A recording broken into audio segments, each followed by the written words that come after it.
राधे राधे, प्रणाम भैया, जय श्री राम। कैसे आप सब? आ सके बहुत अच्छा हुई हैं, जहाँ भी हुई हैं स्वस्थ हुई हैं, आप सब मस्त हुई हैं।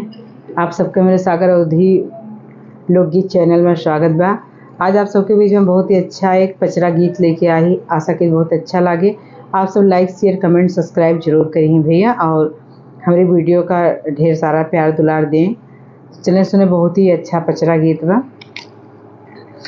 फूल की सेजरिया पे सोते मोरी मैया, है मलिनिया दाबैना।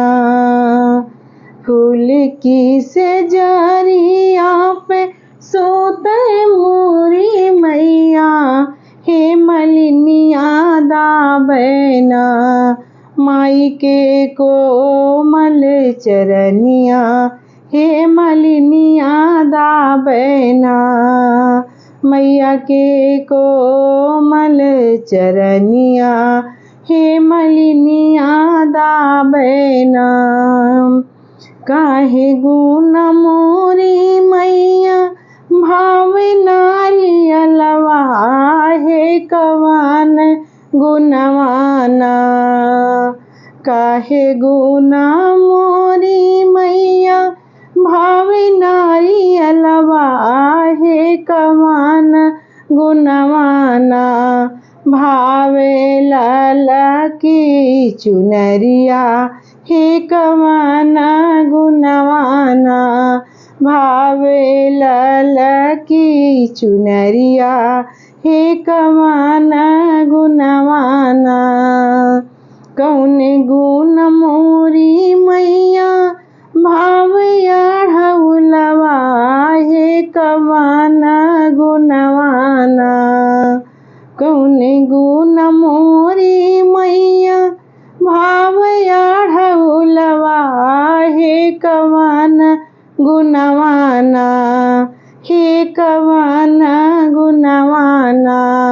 भावे सिंधूरा टिकुलिया, हे कवन गुणवाना। भावे सिंधूरा टिकुलिया, हे कवन गुणवाना।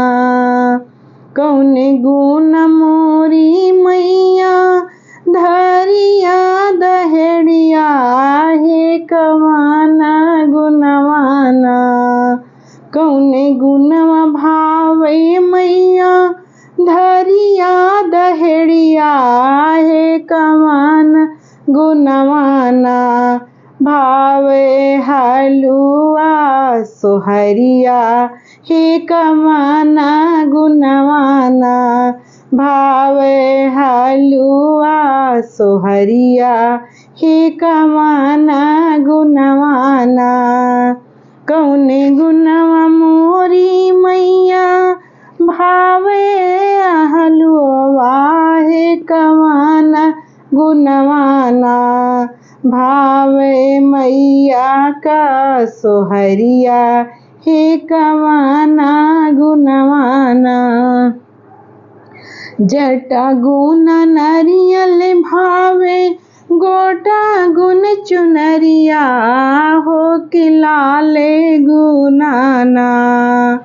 जटा गुण नारियल भावे गोटा गुण चुनरिया, हो कि लाले गुणवाना। हे कि लाले गुणवाना। भावे अढ़उल सिंधूरा टिकुलिया, हे कि लाले गुणवाना। भावे सिंधूरा टिकुलिया, हे कि लाले गुणवाना।